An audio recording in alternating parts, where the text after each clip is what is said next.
Hello, good morning, good afternoon, good evening, wherever you're watching from. I hope your week is going great. Today, Nelly and I, we are on another amazing episode. And the topic today, we're talking about managing parental conflict without involving the child. And it's very, very important. So, anyway, without further ado, I'm going to introduce myself. I'm Peggy Barry. For people who don't know me, I'm Peggy Barre, the founder of Arise and Thrive Academy, domestic abuse practitioner. I'll pass you to Nelly to introduce herself and then we can roll. Hello, everyone. I am Nelly Kwasunwi, a social worker, transformational life coach, and co-director of Hand in Hand Community CIC. It's always a pleasure to be on these sessions, and today is a very crucial topic. Peggy has already said the topic, which is managing parental conflict without involving the children. Absolutely. And we thought it wise that we have to talk about this because I've heard it so many times. And even myself, I used to feel that way. Where you live in a house and you feel like, okay, there is the house, there are walls, there are doors, there are windows, everything, nothing is happening. Even if we quarrel, even if we fight, so long as the children are in their room, they're not hearing anything. But I came to realize that even when no word is said, energy speaks a lot and it affects our children a lot. So today it will be nice to, and one of the things is that most of the time parents do not actually understand the impact of conflict on their children. So it is very important that we are aware of it and then at least we can be conscious of how we're dealing with conflict. Because whether we like it or not, conflict will always happen because, hey, we are humans. We will disagree. But the key is how do we go through that disagreement without us hurting the children? So, Nelly, I don't know if you've got some statistics at your end, and then we can just go straight into discussing the impact of conflict on our children. Yeah, just before I go to the information, I just want to say you said something at the very beginning, and this is something that as a social worker now I'm putting on the social worker hat. So, in cases of domestic abuse or parental conflict, most of the times when you speak with parents, parents were like, no, we had a fight or we had the argument, whatever it is. But the children were in their bedroom, the children were playing in the garden, the children were not in the room. And most parents think that the children are not affected. But that's not the case. So if there's a domestic incident, and even whether it's the police or social services that get involved, they will ask who were those in the property. When gathering the information, they find out that a child was in the address at the time of the argument. That's already a referral to children's services. But then speaking to parents, they don't understand. And like you said, yes, energy children feel. And imagine if, say, the arguments are frequent. First, the child develops uncertainty because the children never understand the root cause of the argument. They don't know when an argument will start. They don't know when it will stop. So they're always on urge that something might happen, something might happen. The children might never say it, but they feel it. And that's something that parents need to be very, very aware and to know that when they have conflict, it affects the children. Even if they don't talk about even if the parents don't talk about the conflict with the children or with the children being involved, the children sense it because probably the parent used to say sit together and just have a chat, but then a child might notice that they are not speaking to each other. That's already something to them. They might not understand, but it worries them. So we need to be very, very mindful. It doesn't mean that conflict doesn't happen. conflict happens, but it's how we deal with the conflict, and particularly without involving the children. Though, unfortunately, sometimes parents use the children to settle scores with the other parent, which is very, very damaging. So, for the impact, the research I've got here is in the UK, around one in 8 children in coupled parent families there's at least one parent experiencing relationship distress, and 1 in 8 are exposed to parental conflict in one way or the other.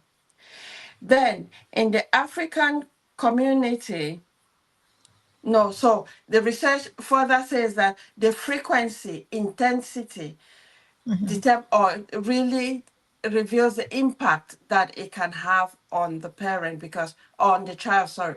Because if it's just a one-off argument that the child has heard, it might unsettle the child, but it will be the impact will be different from when it is like a normal everyday or frequently once a week that occurs. Because when social services or the police get involved, they will ask how often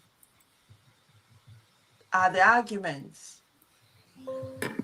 So that also has a significant contribution on the impact of the child. It was just a scanty information, so not much. That's all. Yeah, but that is right. And that just goes to shows that at least, it's very important when you're talking about the key here is that for fact there'll be disagreement, because like we say, we're human beings, right? We're not two partners are never gonna agree all the time. And there'll be disagreement, and sometimes disagreement will lead to quarrel or conflict. But like you say, if it's not even the presence of the conflict, it's how you manage it. And we are talking here about, so if we want to start talking about the effects that it has on children, because this is where many parents, for one, Nelly, I used to say, you know what, I've never ever argued in front of my children. I will always, like, I don't argue in front of my children, but I forgot to understand that the number of times that we used to go on silent, where you cold war when nobody is talking to each other. And in my little head, I thought that the children were not aware of it, but they were aware of it. You know that moment where you're talking with them, you're laughing, you're chatting, and then immediately the other partner walks in, you just go mute. And the children used to wonder, why is it that you keep quiet? Why is it that you don't talk? Maybe when dad is around, or why does dad doesn't talk when mom is around? And these are some of the questions that actually box them. They may not open up. And if they don't get the answers to this question, can you imagine what is going in their head? So we're going to be talking. These are some of the things that most parents are not aware of. We feel like, you know what, okay, we're not quarreling in front of them, we're hiding things in front of them, we're not banging, we're not shouting, we are not. But again, the environment is tense and the energy is playing a lot in the children. So we are going to be talking about the first thing, I think, on our list. We're talking about the impact, understanding the impact of parental conflict on children, which, of course, the first that we've got is the emotional and psychological effect. As we said, I think statistics, I think I did not write the statistic, but it talked about how children are being impacted even when they are still in the womb. When they're still Yeah. in the womb, the constant shouting. If a mom is pregnant with a child, and if there's constant screaming, banging, shouting, and even if the mom that is carrying that baby, if that mom is constantly crying and sobbing and under stress, statistics shows that it starts to affect that unborn child. And then when that child is born into that environment, if it continues, then of course it starts to shape the it starts to shape that child, the way they grow. It starts to affect them emotionally, it starts to affect them psychologically. And as we know, when these things, when a child is not developed psychologically healthy, the child is not psychologically healthy when they're developed, of course we know that it begins to affect other part of that child. So I don't know whether, Nelly, you want to add something on that. Yeah. So we start acknowledging when children are born and when they start understanding. But like Peggy said, it is Mhm. from the womb. Yeah. So as children are born, where we can see the children, they start developing their mental representations. If Mhm. they hear parents loud noises, they might not know what the loud noises are, but they might feel scared, and they would associate loud noises with fear.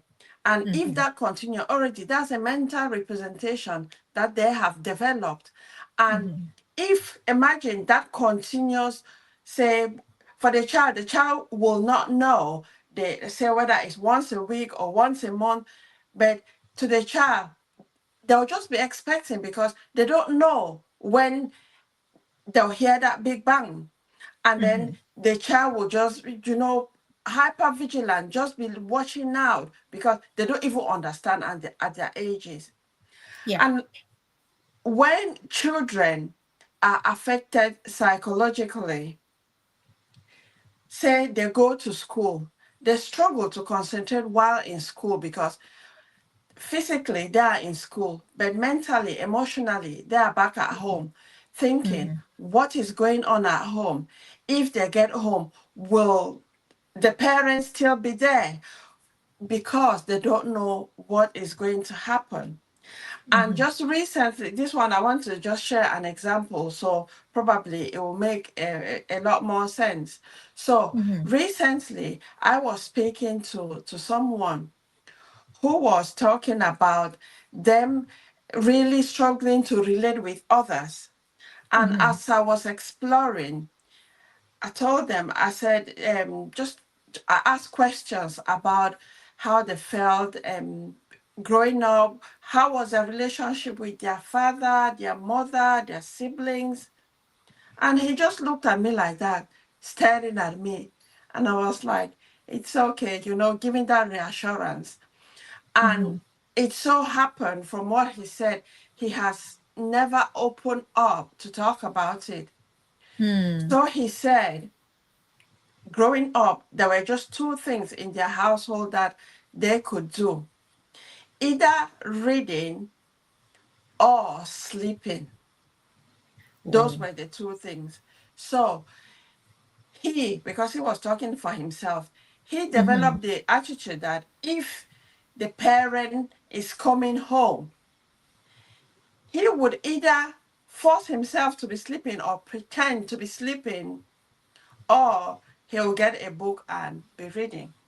Because Wow. if his father saw any of his children just sat there, even relaxing, he will say they're being lazy. So for all his childhood and till now, he doesn't know how to relax because he Mm. has never ever had that experience. And at the back of his head, he knows that if he is relaxing, it means that he is being lazy because he hears the father's voice. So that self-talk. So as I was having the conversation with him, he revealed that it got to a stage where he did not know what was going on at home, in the sense that he feels till now that his parents never understood him. He never Mm. related to his parents, and he never had that sibling relationship with his sisters. Mm. So he went to uni. But at uni, it was different because that was the first time he had the opportunity to do things that he wanted, because it's so sad because he did not know the things that he enjoyed doing as a child because he never had any. He was Mm. never allowed to play as a child. Mm. So as we were speaking, he said honestly, he doesn't know what he really likes doing because for him it was either reading or sleeping. Mm-hmm. So imagine the impact. We know that children explore. This might seem as if I'm just taking it out of context, but just bear with me, I'm coming. Yeah. So he said down the line, when he was at uni, he came home and asked about his dad from his mom. And his mom said, he's not there. And he was like, oh, night came. His dad didn't return. So he said he had never, ever seen his parents argue. So when he asked his mom that it's been a number of days, that has not come back, what is going on? And his mom said, Dad just carried his bag and left. Mm. So he was like, no closure. He was really, really upset because imagine these are the parents or his father used to be very strict, focus on education or religion. And religion, it was not a choice, it was with education and religion. So Mm-hmm. he's never seen them argue. But then out of a sudden, he's gone. Gone to where? What happened? So imagine he had never been so close to the parents, and then this happened. He has 101 questions. So this is why I was bringing this experience or this story, because sometimes parents don't want to argue. They give the Yeah. silent treatment, but then the impact on the child because the child disconnected. And imagine. So I was telling him, I say yes.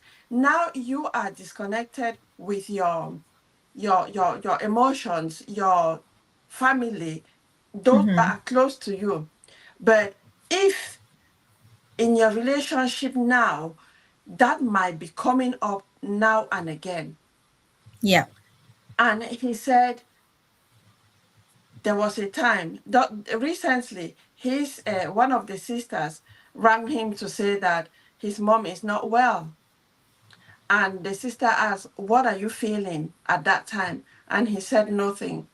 The sister said, you are emotionally detached. Mm. And I was like, yeah, I agree with the sister. You are Yeah. emotionally detached. And I said, this is how now in your relationship, because you have a girlfriend who is so close to you, all Mm. those your detachment will start coming up. I said, because sometimes you want to get intimate with her, like just being open, not just open, talking about things, intimacy means different things. Mm-hmm.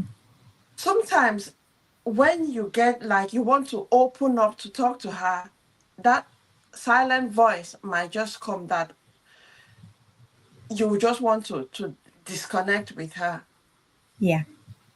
And he was just looking at me like that. And as so these are just some of the impacts Yeah. when it comes to parental conflict, because sometimes parents choose to give the silent treatment. Parents choose not to deal with the issue, but then Mm-hmm. it shows up. Whereas some other parents, they just fight in front of the children and say all sorts of things. So those are some of the impacts that it can exhibit in a child. So this is just one in so many examples.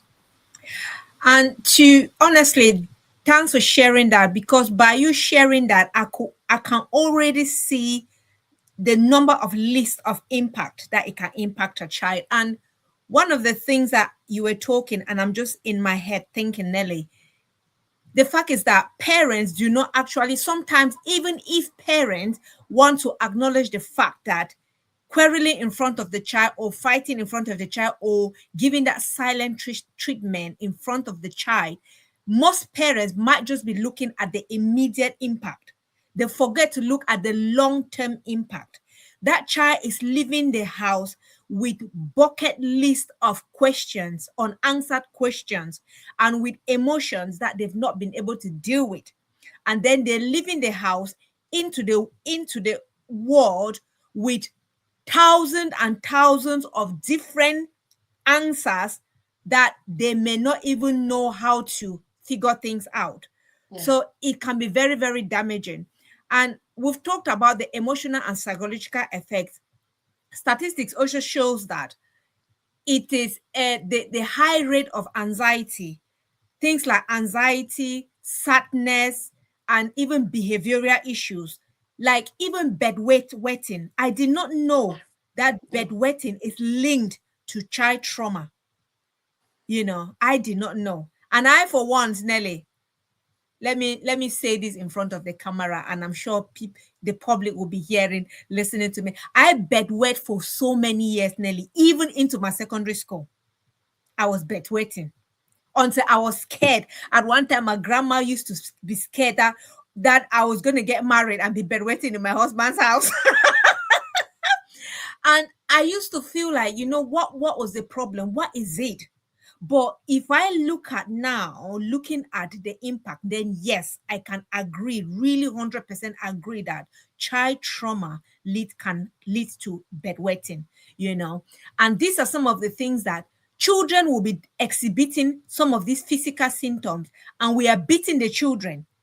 We are actually beating them that, no, why did you bedwet? But without actually looking at the underlying cause of that bedwetting, and even looking at the underlying cause of what we're doing to that is impacting that child. So it is very, very important as parents that from the time that you carry that child in your womb, it is your responsibility to protect that child, emotional, psychological, physical, mental, everything about that child's well-being. And so that is why we as parents need to be very, very cautious when we're having that, how to deal, when we need to know how to deal with that disagreement. Another effect was we're looking at the impact on their brain and stress symptom, which we've already talked about, because ongoing exposure to high conflict, it can activate the child stress response system repeatedly. Every time, if the child is hearing screaming, banging, all of that, even though as young as they are, it begins to activate that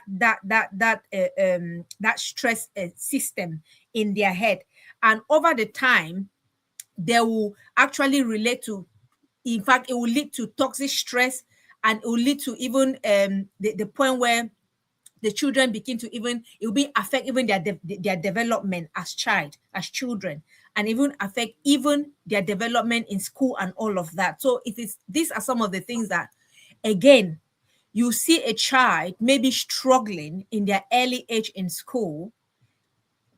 Maybe sometimes we as parents need to ask a lot of questions that, what is it, what role is it am I playing at home that is actually affecting this child? So these are some of the things that we should not be thinking only about myself and the partner, or that partner at, no, it's about that child. So I don't know whether, Nelly, we should just be in the next one on your point, if you've got another effect on your list, because the next Um, I've got is effect on relationship and social development. yeah.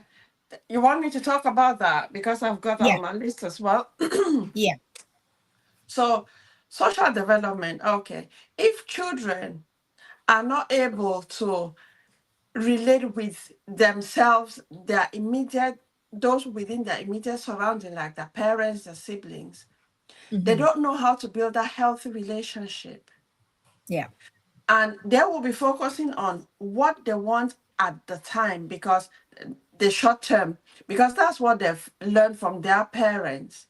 And when they get into, say, their sibling, when they get in with their peers, whether it's in school, it's in the community, wherever, they will struggle, especially if there is a conflict, if they Hmm. experience a conflict. They haven't, develop the problem solving skills from their parents, because the parents just argue or they fight, they use a silent treatment, or they just argue and they don't resolve the issue. The child develops the same thing. And Mm. when they get into a situation with their peers where they don't have things the way they want or their way, then they Mhm. will obviously, that's their default. They'll use similar ways that they have observed from their parents to resolve the conflict.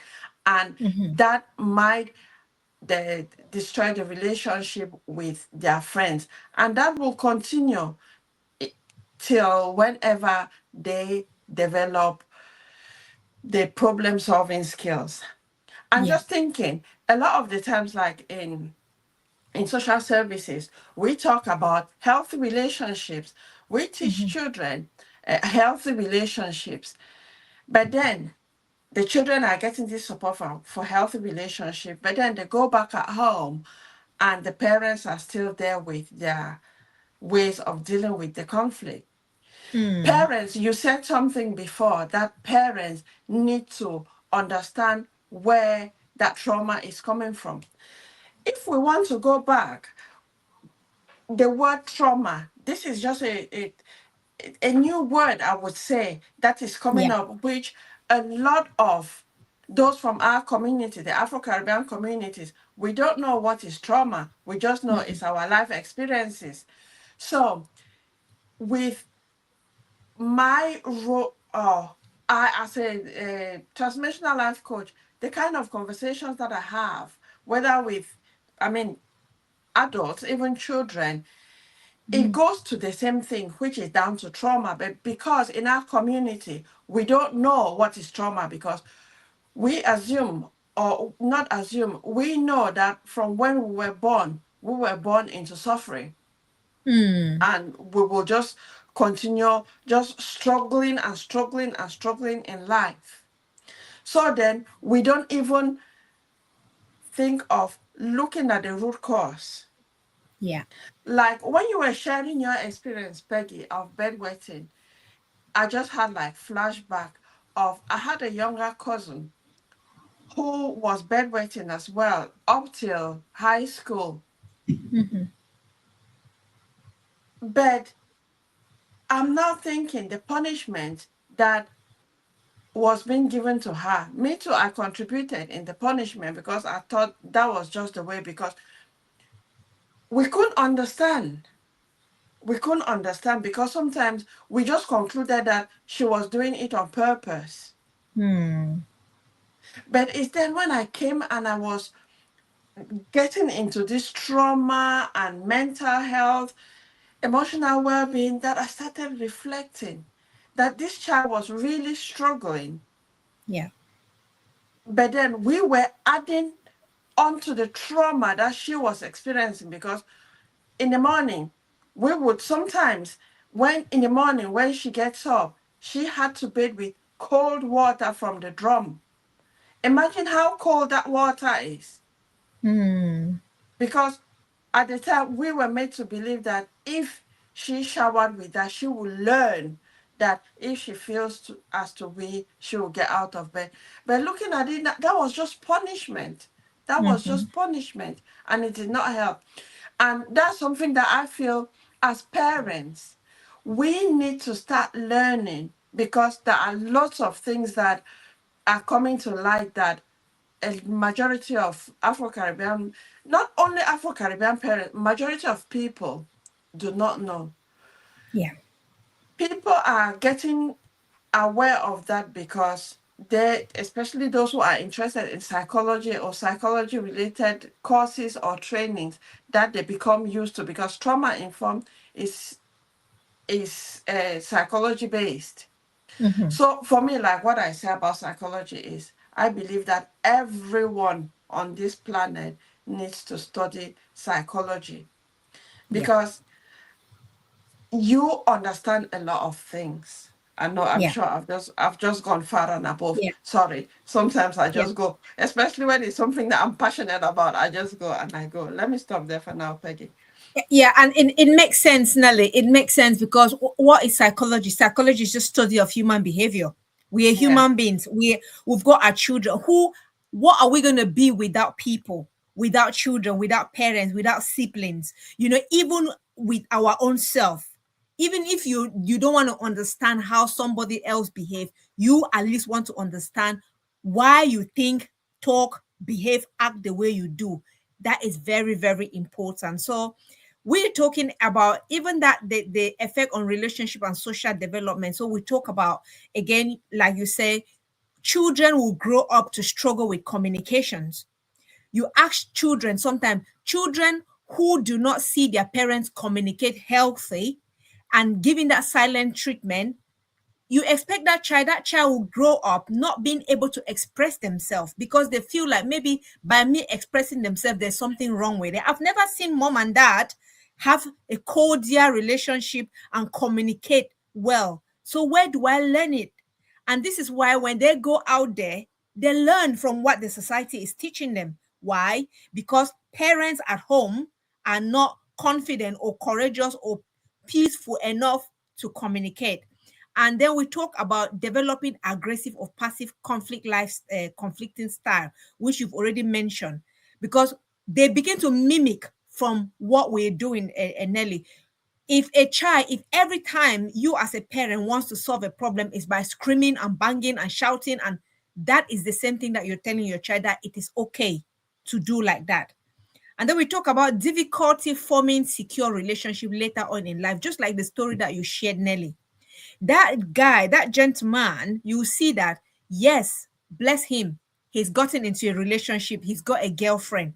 But just begin to imagine how difficult that relationship is going to be, because he has not learned, or he did not learn through the parents how to actually form a healthy relationship. So these are some of the things that, yes, we've dealt with it in our life. Maybe the marriage has gone apart, right? But we've left that child with burden on their head to carry, which is not fair on them.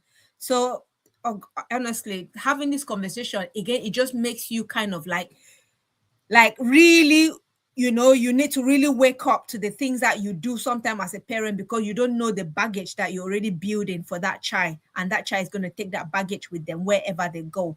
And as a parent, I really don't want to be feeling bad because maybe I did not teach my child some healthy skills that they could take from home. So again, it's about just being alert that as parents we really need to be mindful of these things.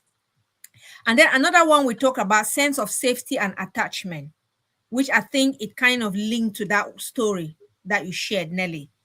Yeah. Yeah. Yeah. And I think just to add there, so sometimes parents want to protect their child from the parents' own perspective. Mm-hmm. So the parents will portray their insecurities onto the child, and the Yeah. parent will become overprotective, which is not healthy. Yes, they're protecting the child, but they are overprotecting the child, which is not good because children, yes, let's promote children's independence. Let them take risks because children are inquisitive. Give them the space, the safe space to explore. Mm-hmm. But then when parents, from their insecurity, they want to overprotect the child, they focus on the short run because they are doing everything for the child and the child is obedient, the child is doing what parents want them to do, but they are not Mm-hmm. developing life skills. In the future, the children will be the ones to struggle because Mm-hmm. they've not had that experience, they've not developed those skills. But then, on the other hand, some parents do not first, not again, just with the insecure parents, they have Mm-hmm. their own struggles and they are unable to manage their own struggles. So imagine as a parent, you are not able to manage your own emotional difficulties, and then you want to manage or you want to help your child to manage theirs. It's just chaos plus chaos equals to I don't know what that can be. And I think something that Peggy and myself, I think almost on all our sessions, we talk about parents. Take a step back and start learning, because what Peggy and myself come on these sessions and share is not something that we're born with. We keep on learning because we want our children. We want to provide the best for our children. Yes, we have made mistakes, but mistakes provide us with learning opportunities.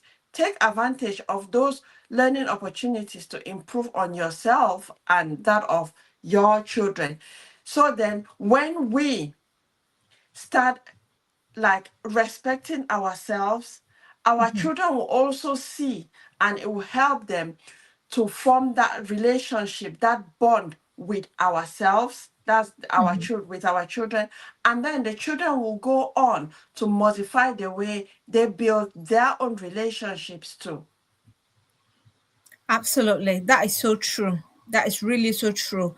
And this is where we talk, there was the topic that we talk about conscious parenting. For anybody who is listening, if you would want to go back and watch that video, conscious parenting, you will learn a lot from there because, again, sometimes we parent blindly. We parent for parenting's sake. Like, we don't even know what is it that it entails to be really good parent and parent with mindfulness. So it's very important. Before we continue, we just want to give a shout out to, is it Emma V? And I think Gemma as well, Gemma Hallis. So thank you so much for joining and thank you for listening. And if you've got any question or your contribution, you can pop it there in the chat, in the comment section. I think I can see it. So I think we're going to be talking. We're going to go to the next thing on our list, which talk about how to manage conflict effectively. And I thought wise that we may want to talk about some myth. In fact, we're going to be discussing some myth and then addressing how we could deal with conflict in the right way. So on my list, I've got myth number one, which says good parents never argue in front of their kids, because that is some myth that you hear. Oh, these parents, especially when I was growing up, those wealthy parents, the ones that would drive past in a car, the ones that when you go in their house is shiny, everything looks perfect. And we used to think that, oh no, there's no problem in that house. Everything is just nice.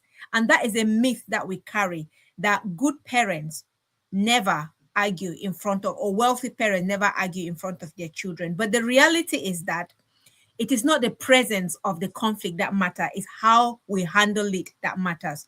Like we say, we are all human beings, we have different views. We may not like something, we may disagree, right? It is okay. But how do we manage that disagreement? Because when we manage the disagreement in the right manner, we are actually teaching that child how to problem solve. We are teaching them how to problem solve. We are teaching them that it's okay to disagree. But how do you disagree? You need to disagree in the right way, with the right attitude, with the right emotions. So that is number one myth that is debunked. Yeah, I Yeah. think, let me just add to that. Sometimes you speak Mhm. to parents and they say all our arguments or all our issues, we sort them out in the bedroom.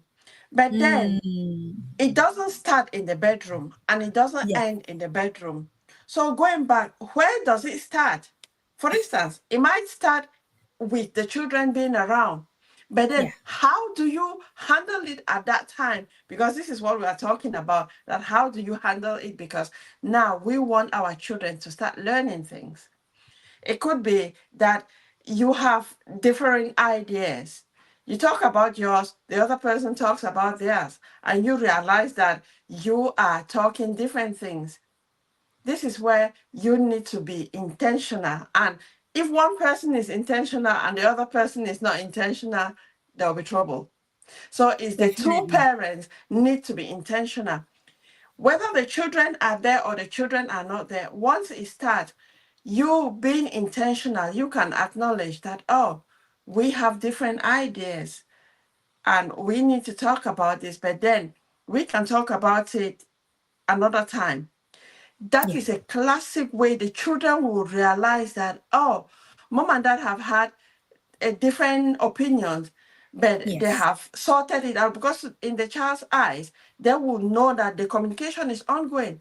And Yes. for intentional parents, they will talk about that and leave it to the side, and then they continue.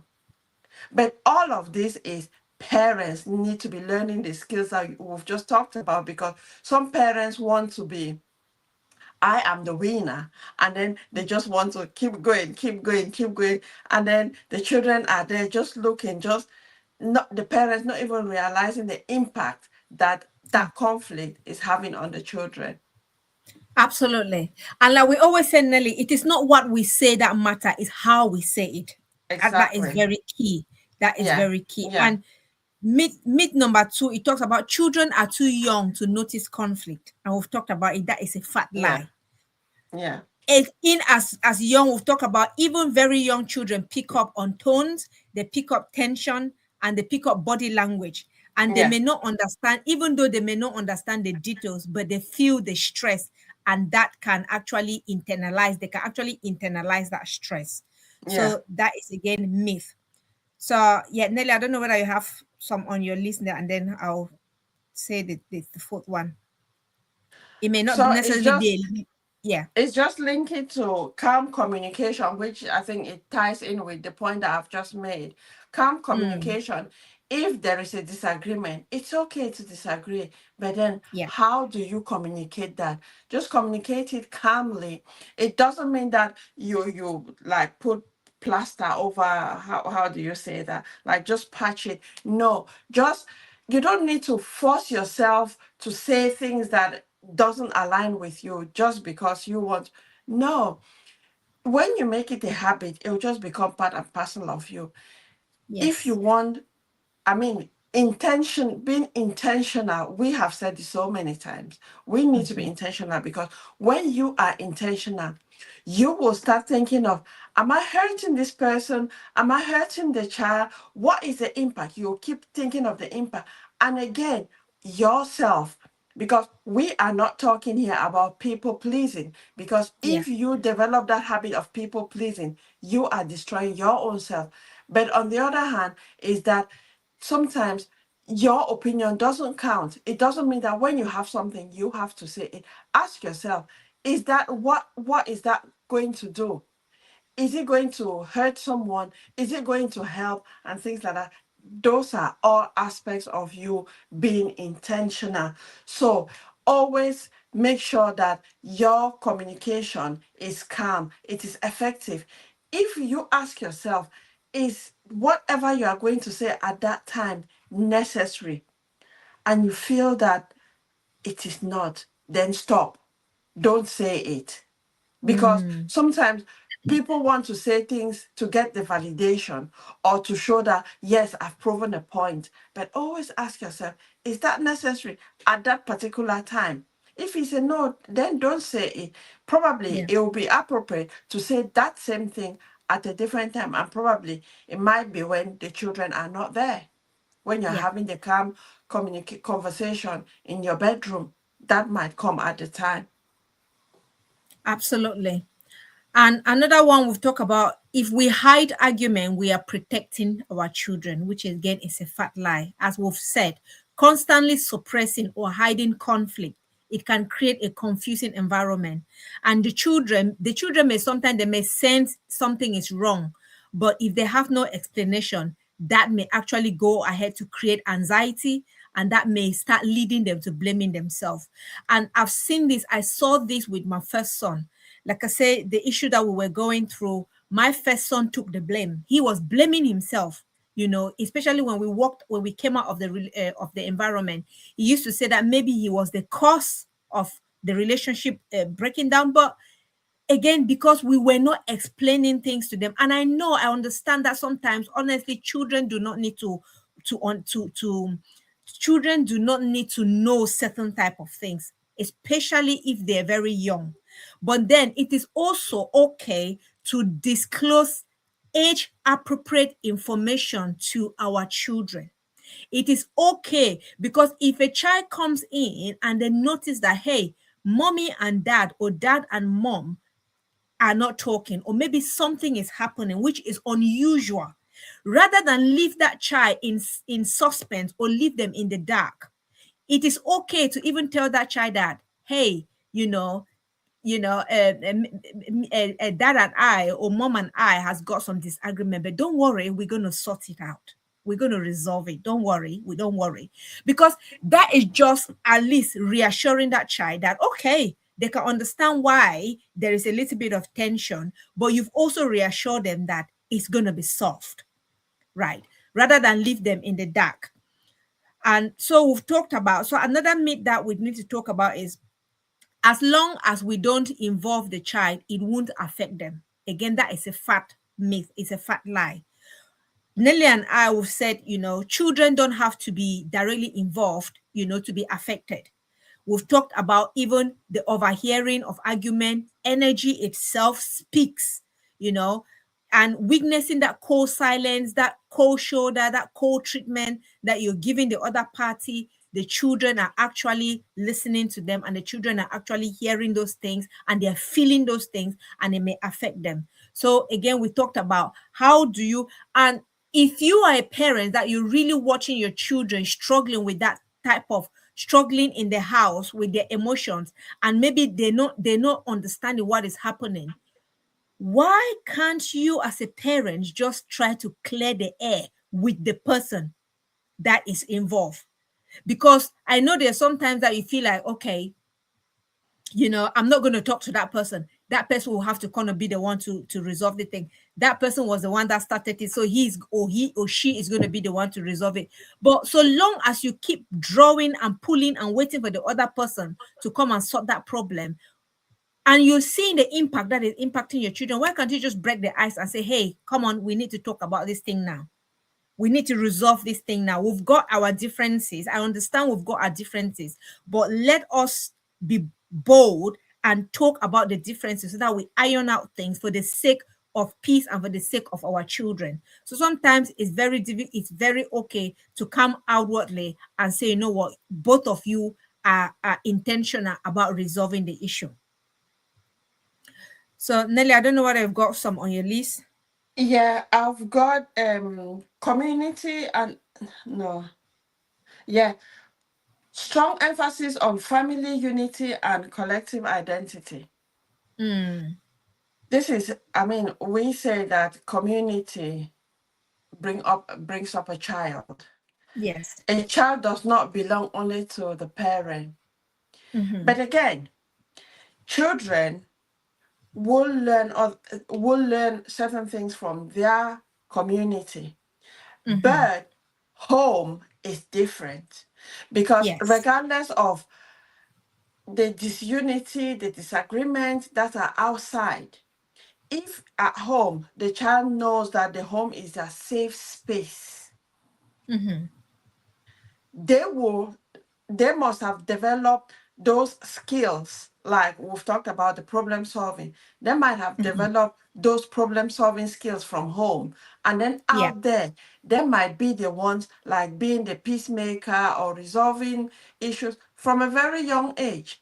So Mm-hmm. those sometimes if at home, okay, let's say if it's the opposite, if Yeah. instead this child gets like the support from the community, but not at Yeah. home, it will Yeah. significantly impact the child.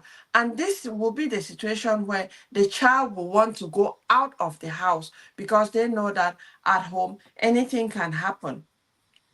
And this point, I think, is important because sometimes it's easier for the child to go to the community because they've got auntie A, uncle this, brother, sister, this is easy to deal with.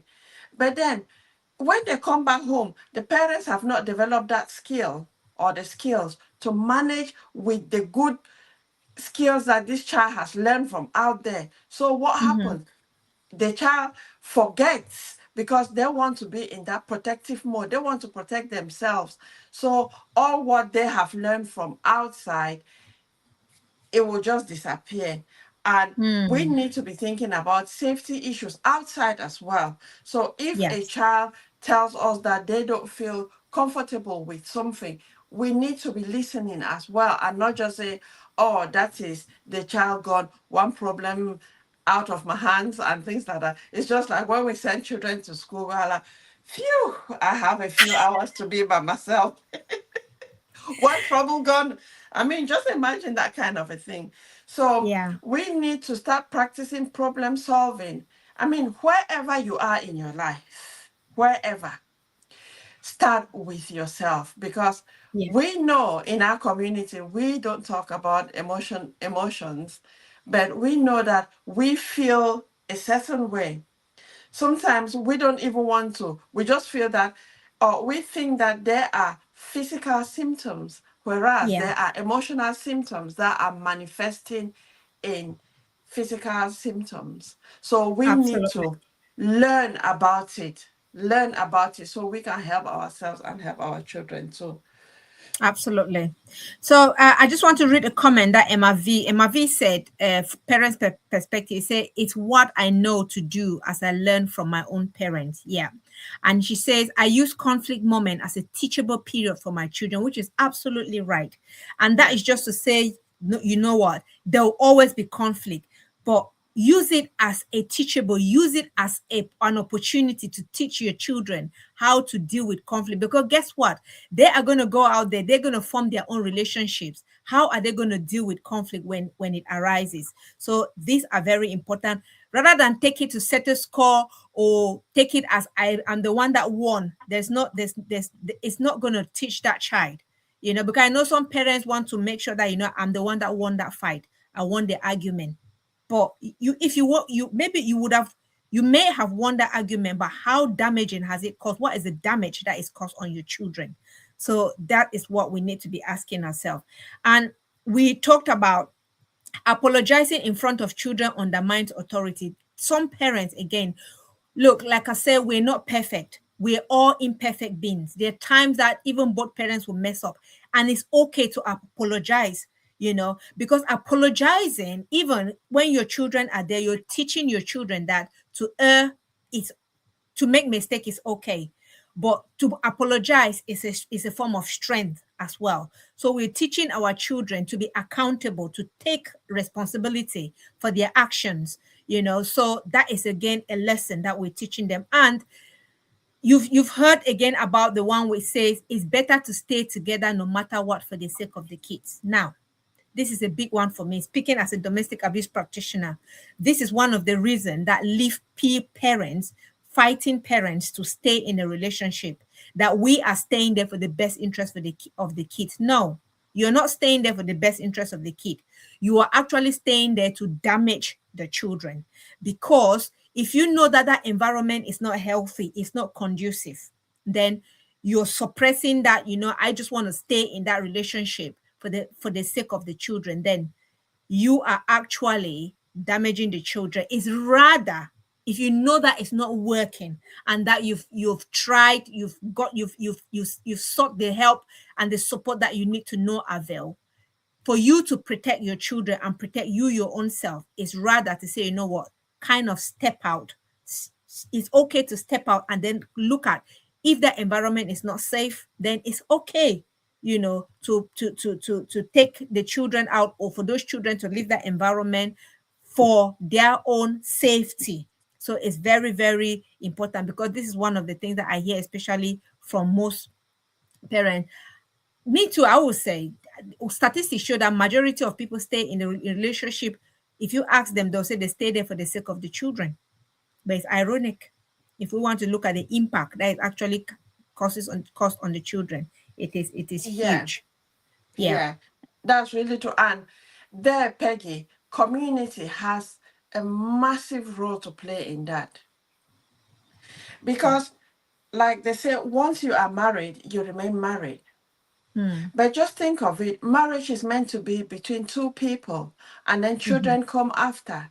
But then when that marriage is not, or when the relationship is not going Hmm. to plan, and then you even want to seek help from the community, which was my case, I felt rejected. Yeah. And if you've gathered that courage to seek for help from the community, and they tell you, I mean, they tell you whatever they say, but then they are in favor of the marriage.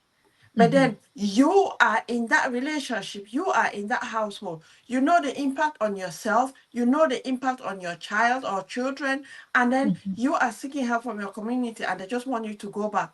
Then that is a massive point where you need to realize that your decision is in your hands. I know we've talked about cases where parents, because of the fear of starting over, they just want to, okay, I'll just persevere.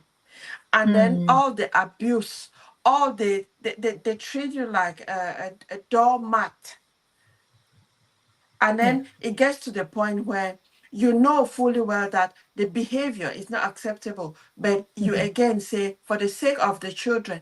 And as you're saying that for the sake of the children are observing. Children are very, very observant and they Yeah. notice a lot of things because if they see something once, they see it twice, the third time, they'll be like, no, no, no, no, no.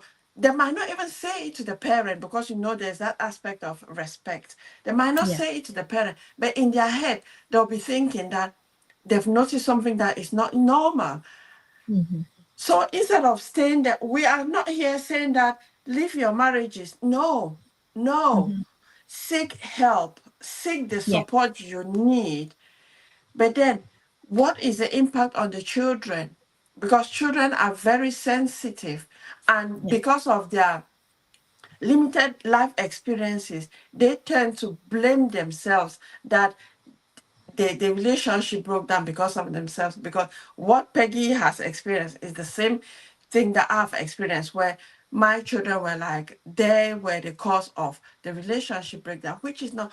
So for the child to come say that, we don't know how far that has affected the child. So to me, if you want to stay, don't use the children as an excuse, because you are openly damaging the same children that you are claiming that you want to protect. It might be hard, which is really hard to make that decision because it's Yeah. a life changing decision. And just knowing that if you make that decision, you might have to start everything by yourself. But again, it's going down to that, how do you solve that conflict? Because yes, Yeah. conflict, you cannot avoid conflict, but when it comes, how do you solve it? Sometimes we start, we don't put boundaries, or when we put boundaries, we start being, oh, it's just a one off, oh, it's just a two off, oh, and then eventually you realize that, oh, it's just a 10 off, oh, it's just a 20 off. So when would you start putting that boundary to stick to it, for you to realize that that is not acceptable because it's affecting you, it's affecting the children. It doesn't mean Mm-hmm. that you need to be a dictator to say that things must be done this way. Have Yeah. some flexibility, but know the things that are non-negotiable, and especially anything that affects your well-being, it's a no-no. If you can't Yeah. sleep at night thinking and hovering over conversations or acts and things like that, then it's not good, because that's just a gentle way that anxiety creeps in, soon depression comes in, soon other mental health issues come in.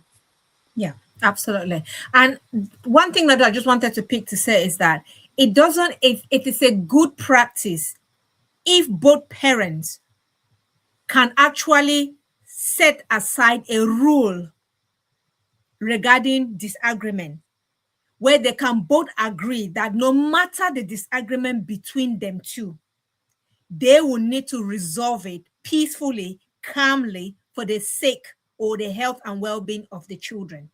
Because that is an agreement that both partners can have, so that whenever you're having your disagreement, you know at the back of your mind that we did agree that this is the rule.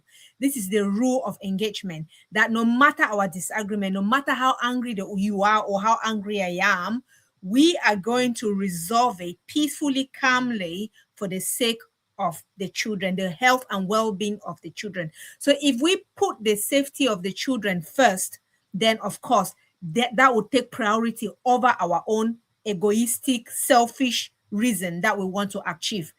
It's not going to be about I am the one that won the argument. No, it's going to be that that argument has been resolved peacefully for the sake of the children. And there's one thing that I just wanted to say then before we just quickly jump onto the last bit. I know we're running out of time.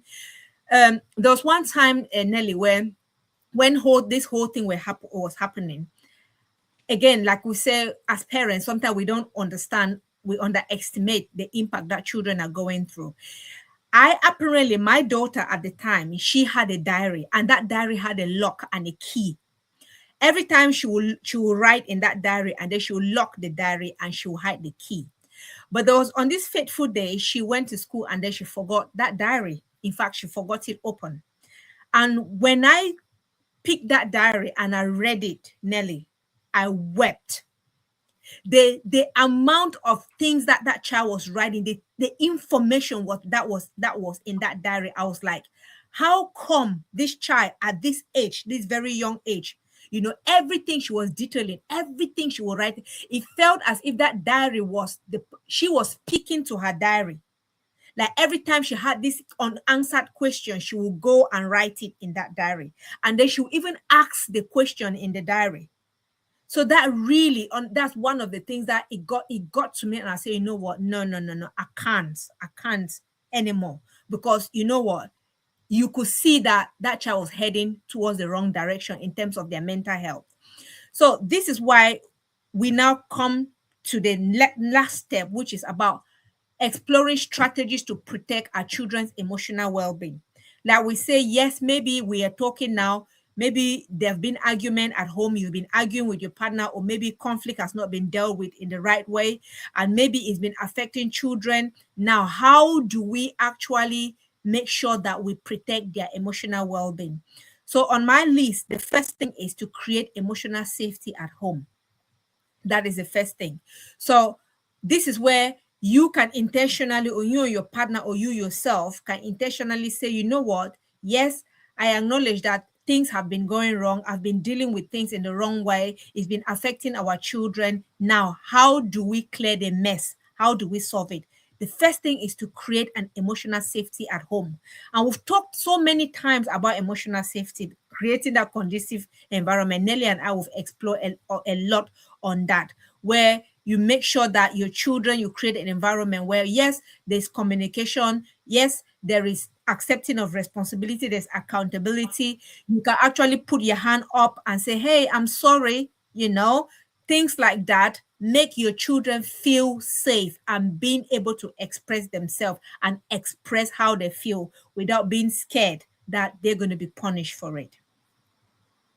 Yeah, I don't know whether, Nelly, you've got anyone on your list. We're just gonna rush through them. Yeah, we've talked about it, about reassuring children about the conflict, which Yeah. we have said, and we've said it so many times, that conflicts do occur, yes, but Yeah. it's how we handle it. So when there's a conflict, reassure the children, because if the children know that the parents are having a conflict, but they are going to solve it, the child, it will not be something that the child will be worried about. But then when Mm. you say it, when you give that reassurance to the child, be ready to intentionally get involved in resolving the conflict in a calm way. Open Mhm. and honest conversation is very important, because we Yeah. have talked about communication too. That communication, sometimes people have lots of information in their head, Yeah. but their mouth struggle to express that information or to say that information. But the sad side is they expect the other person to know what's in their head. And that's how Mm. conflicts go unresolved, because if you are there having things in your head and you don't say it, the other person cannot read your mind. So it's for you to always take a step back and try to explain things. Sometimes we might have a lot in our head, but then when we Mm. want to talk, because probably we are upset, the things that come out from our mouth is different from what is in our head, because we Yeah. might start one sentence but we have like so many ideas in our head, and we are just bringing different things, and at the end it might not even make sense. So Yeah. communication is really important.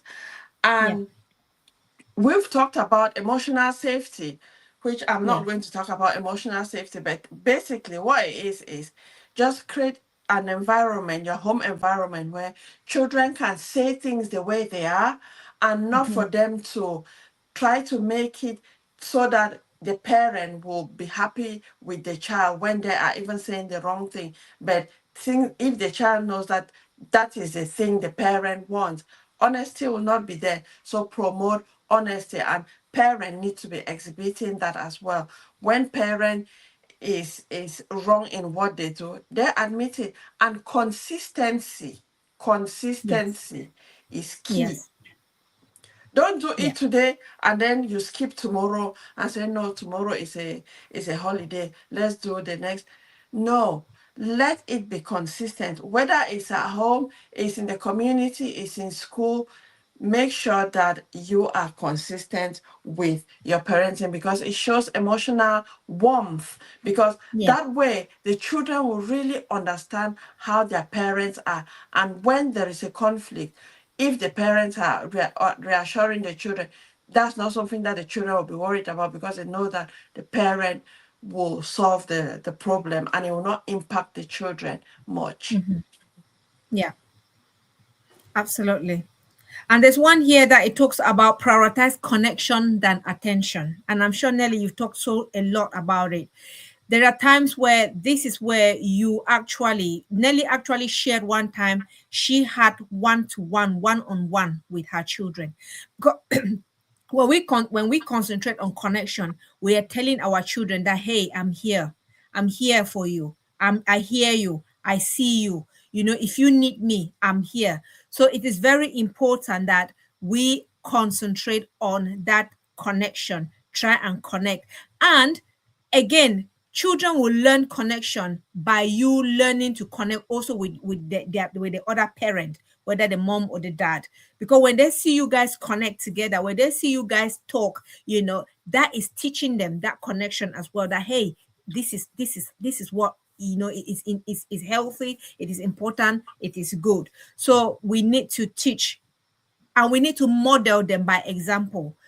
Again, by example, meaning the way we talk, the way we manage our emotion. Again, we'll talk about that connection. The children are observant, right? If How do we deal with crisis? How do we deal when we are angry? How do we deal when we are frustrated? All of these things, we need to be able to identify these different emotions and how we manage these different emotions. It will teach our children as well how to manage their own emotions. And we talk about we need to stay alert to the warning signs. We don't need to parent in blindness. Sometimes, like parents, we've talked about this before. We are so busy that we miss a lot of signs. We don't pick up signs around what is happening with our kids. So we need to be very, very vigilant and alert to know if something if something is not right. And again, this is the benefit of connection, because if you connect with your child and you know your child very well, if there is something wrong, you will know. You pick it up immediately because of that connection, because you've had the opportunity to speak to your child, and you know when they're happy, you know when they're sad, and all of that. So that is very also important to build their emotional well-being. And then we've talked about teach them coping strategy very early. Again, we say every day is not going to be is not going to be nice. Not every day is going to be perfect. There are days where there will be tension. There are days where the children are going to feel sad themselves. They may go to school and things may happen amongst their friends and all of that. But how can they cope with a challenge? The way you as parents cope at home, manage your own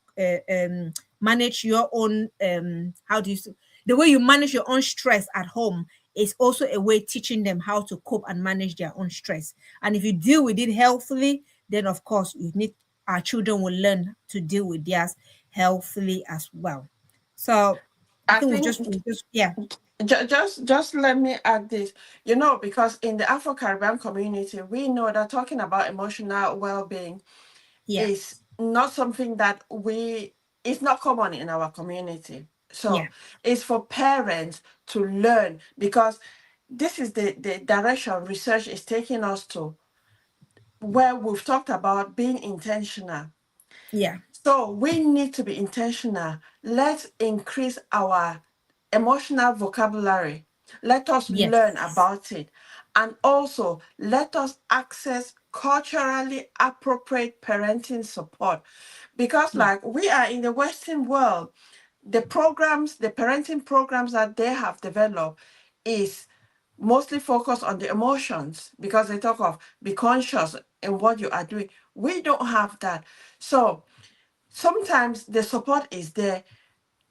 Parents from the Afro-Caribbean community, they might engage, but then they might not relate to it because they don't even understand. They don't have that vocabulary. And Yeah. sometimes there is a barrier because they know that we don't talk about emotions, so why should we go there? So it's that lack of understanding, which is why Hmm. it is good to access culturally appropriate parenting support. So then when you spend your time to engage in those support, you know that is something that will benefit you and not just doing it for the tick boxing exercises from whoever referred you to there.